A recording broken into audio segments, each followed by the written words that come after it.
Hello everyone, a very good evening to all my viewers, to all my dear students. I hope that you all are preparing in a very efficient manner. So today also we are in the continuation with the MCQ series that we are running since last few days. A very important question and a very important concept that we are taking up today. One question, say, from transfer of property that you would always find in more or less all the judicial services exam in the country, that which interest is not transferable. और इसके मैं 3-4 question को club करूंगा और आपको समझ में आएगा कि यही क्वेश्चन घुमा फिरा करके किस तरह से पूछा जाता है. क्वेश्चन एक ही है, कॉन्सेप्ट एक ही है, लेकिन उसको पूछने का तरीका अलग अलग है. जैसे कि पहला सवाल है, which interest is not transferable. ये एमपी जुडिशरी 2012 में पूछा गया है, उत्तराखंड में पूछा गया, बिहार में पूछा गया है. इसके ऑप्शंस हैं vested interest, contingent interest, mere spes successionis, चौथा है इंटरेस्ट ऑफ द लेसी. तो इसका जो राइट आंसर है वो मियर स्पेस सक्सेशनिस्ट. कैसे ये राइट आंसर है इसको मैं एक्सप्लेन भी करूंगा. पहले मैं क्वेश्चन को आपको बता रहा हूं. इसका आंसर है कि कौन सा इंटरेस्ट ट्रांसफर नहीं करेगा, ट्रांसफरेबल नहीं है. इसका आंसर है इन चारों में मियर स्पेस सक्सेशनिस्ट. दूसरा सवाल है कि द एक्सप्रेशन स्पेस सक्सेशनिस्ट मींस. ये सवाल भी हरियाणा में, दिल्ली में, यूपी में, बिहार में, झारखंड में, सब में पूछा गया है. मियर स्पेस सक्सेशनिस्ट का मीनिंग क्या है? ऑप्शंस 4 हैं. पहला है नो चांस ऑफ सक्सेशन, दूसरा है मियर चांस और होप ऑफ सक्सेशन, तीसरा है एब्सोल्यूट सक्सेशन, चौथा है नन ऑफ द अबव. इसका राइट आंसर है मियर चांस और होप ऑफ सक्सेशन. तो देखो, पहले वाले सवाल में भी यही था कि कौन सा इंटरेस्ट ट्रांसफरेबल नहीं है. दूसरे सवाल में है, उसका भी आंसर मियर स्पेस सक्सेशनिस्ट ही था. दूसरे सवाल में है कि मियर स्पेस सक्सेशनिस्ट का मीनिंग क्या है. ठीक है ना, एकदम सेम टू सेम है.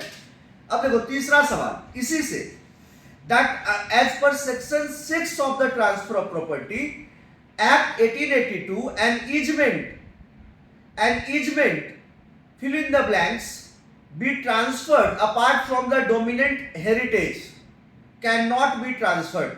Again, this is relating to section 6 of the space mere space सक्सेशनिस्ट वाला प्रोविजन वाला कॉन्सेप्ट. ठीक है, फिर मतलब इसी तरह से बहुत सारे क्वेश्चंस आपको मिलेंगे जो कि मियर स्पेस सक्सेशनिस्ट से सवाल पूछा गया है. तो मैं अभी मियर स्पेस सक्सेशनिस्ट को एक बार एक्सप्लेन करना चाहूंगा कि व्हाट इज मियर स्पेस सक्सेशनिस्ट. यह सवाल बहुत बार पूछा गया है. अगर आप सेक्शन 6 को देखते हैं ट्रांसफर ऑफ प्रॉपर्टी एक्ट में, then you will find that. एक बार मैं आपके लिए रीड आउट करूंगा सेक्शन 6 को.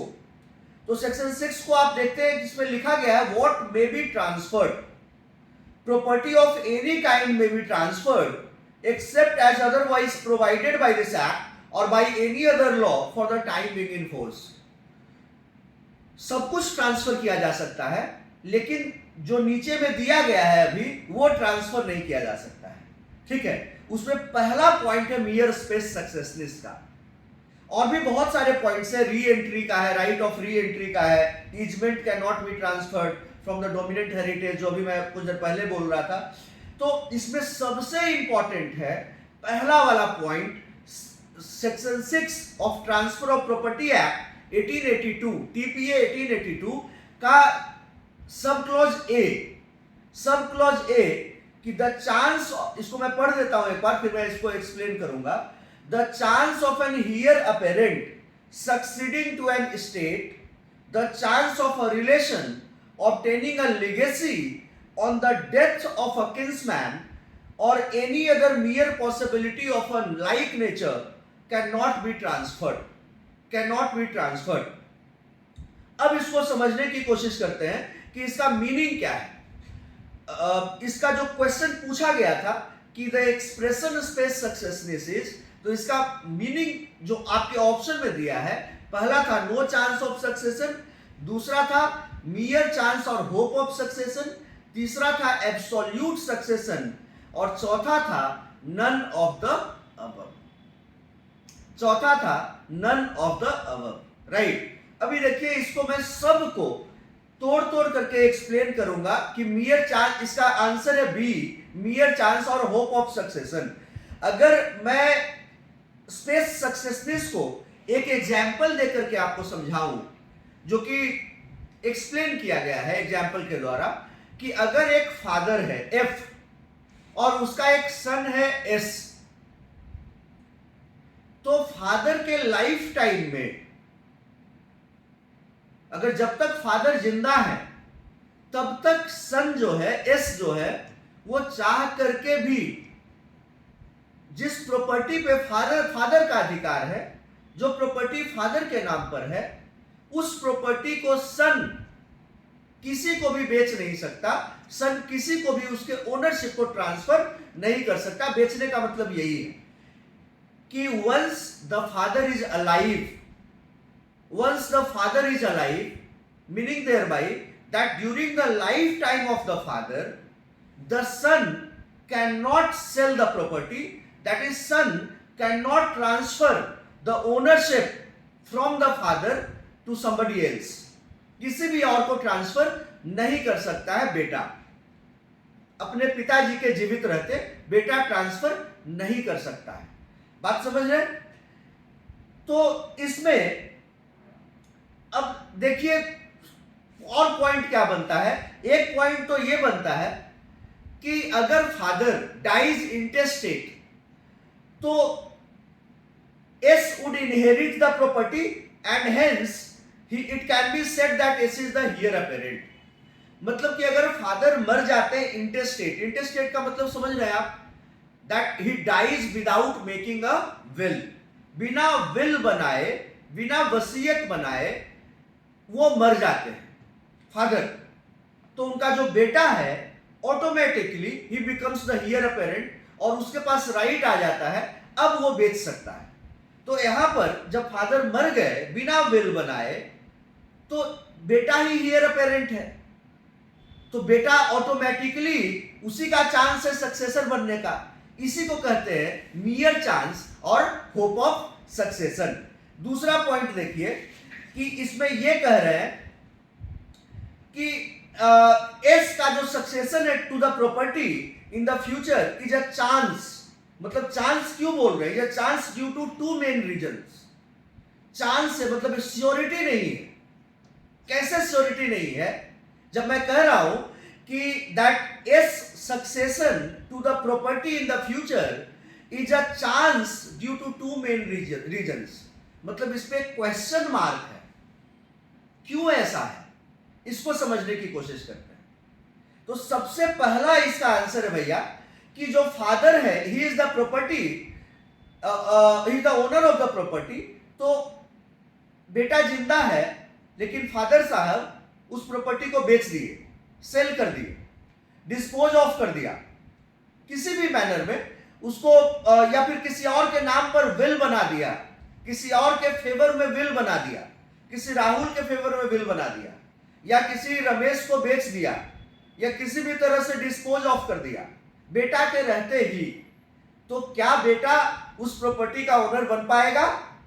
नहीं, क्योंकि उस प्रॉपर्टी का टाइटल, उस प्रॉपर्टी का ओनरशिप फादर के साथ था और फादर के साथ है, और फादर अपने बेटे को नहीं दे करके उसको किसी और को बेच देते हैं, किसी और को दे देते हैं, किसी और को के फेवर में बिल एग्जीक्यूट कर देते हैं। तो यहां पर बेटा को क्या बोल रहे हैं कि बेटा रह करके भी बेटा उस प्रॉपर्टी को का सक्सेसर नहीं बन सकता है। इसी के कारण से इसको कहते हैं मियर चांस, मियर चांस और होप ऑफ सक्सेशन। दूसरा पॉइंट देखिए कि सेकेंडली जो सन है he dies during the lifetime of the father only, right. मतलब कि उसके फादर जिंदा है और बेटे की मौत हो जाती है, बेटा पिताजी के जिंदा रहते ही मर जाता है। तो अगेन ये चांस ही रह गया। बेटा तो सक्सेसर कभी बन ही नहीं पाया, बेटा तो मर गया पिताजी के जिंदा रहते ही, तो बेटा कभी भी उस प्रॉपर्टी का सक्सेसर नहीं बन पाया, वो हियर अपेरेंट ही रह गया। बात समझ रहे हैं? फिर इसके बाद कह रहे हैं कि if as during the lifetime of his father transfers the property without his father's consent, then the transfer would be void ab initio. Of course yes. ये दो पॉइंट तो आप समझ गए कि पहला था कि अगर वो फादर डिस्पोज ऑफ कर देते हैं, बेच देते हैं, विल एग्जीक्यूट कर देते हैं, तो बेटा कभी सक्सेसर बन ही नहीं पाएगा। दूसरा पॉइंट है कि बेटा पिताजी के रहते ही मर गया, तब भी कभी नहीं बन पाएगा। अब इसमें एक केस हुआ, बड़ा ही इंपॉर्टेंट केस है। उसके पहले ही मैं बता देता हूं कि बेटा अगर पिताजी के रहते, ओनरशिप पिताजी के पास रहते, अगर बेटा किसी भी प्रॉपर्टी के को बेचने की कोशिश करता है, बेचता है और उसके राइट को ट्रांसफर करने की कोशिश करता है, तो इस तरह का ट्रांजैक्शन वॉइड एब इनिशियो होगा, उसकी कोई भी वैल्यू नहीं होगी। That will be void, null, effect of nullity zero, right from the beginning, right from the beginning. बात समझ रहे हैं? इसमें एक बड़ा ही इंपॉर्टेंट केस हुआ। केस का नाम है official assignee Madras, official assignee Madras versus Sampat Naidu. इसमें भी सेम चीज हुआ था, जिसमें कि कोर्ट ने यही बोला कि even a mortgage executed by A here apparent is void. अगर मोर्टगेज भी एग्जीक्यूट करता है तो वो भी हियर अपेरेंट अगर एग्जीक्यूट करता है तो वो भी वॉइड होगा, even if he subsequently acquired the property as a heir. उसके बाद भी अगर वो प्रॉपर्टी को अक्वायर भी करता है एज अ हियर, बाद में फ्यूचर में सब्सिक्वेंटली, तब भी वो वॉइड होगा। इसी के कारण से माना जाता है कि the transfer of spes successionis is void ab initio, is a void ab initio. तो स्पेस सक्सेसनेस का यही कॉन्सेप्ट है। मैंने आपको काफी डिटेल में तोड़ तोड़ करके बताने की कोशिश की है। आई डोंट थिंक कि आपको कहीं भी किसी भी तरह का कोई भी डाउट इस पॉइंट को लेकर के हो सकता है, right? I hope that is very very clear to each one of you. और इसी तरीके से जैसे कि हम लोग हर दिन कर रहे हैं, कोई ना कोई टॉपिक को लेकर के जो कि बहुत बार पूछा गया है एग्जाम में, उसको हम लोग डिस्कस कर रहे हैं ताकि आपका कॉन्सेप्ट एकदम क्लियर हो जाए। किसी भी तरह से क्वेश्चन को अगर घुमा करके एग्जामिनर पूछे, आप उसको ज्यादा बेहतर तरीके से आंसर कर सकते हैं, अच्छे तरीके से आंसर कर सकते हैं। ठीक है? Thank you everyone for watching me.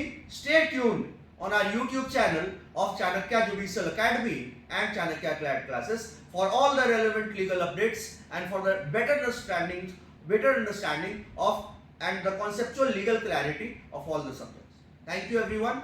Jai Hind.